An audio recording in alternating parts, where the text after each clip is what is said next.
संभाजी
ಸುಮಾರು 30,000ಕ್ಕೂ ಹೆಚ್ಚು ಕಾರ್ಯಕರ್ತರೊಂದಿಗೆ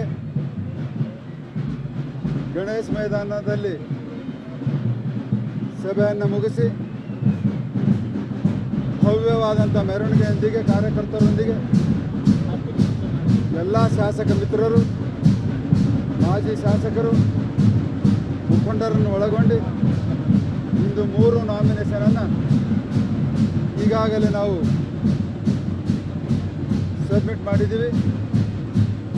ನಮ್ಮ ಕಾರ್ಯಕರ್ತರ ಹುಮ್ಮಸ್ಸು, ನಮ್ಮ ಶಾಸಕ ಮಿತ್ರರು ಮತ್ತು ಮಾಜಿ ಶಾಸಕರ ಹುಮ್ಮಸ್ಸು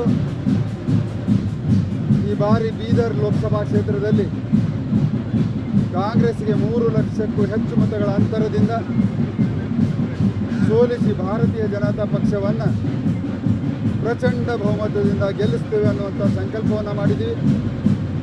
ಆ ಉತ್ಸಾಹ ನೋಡಿ ನನಗೂ ಕೂಡ ಒಂದು ಆನಂದ ಭಾಷ್ಪವನ್ನು, ಆ ಜನಸ್ತೋಮ, ಅವರ ತಾಳ್ಮೆ,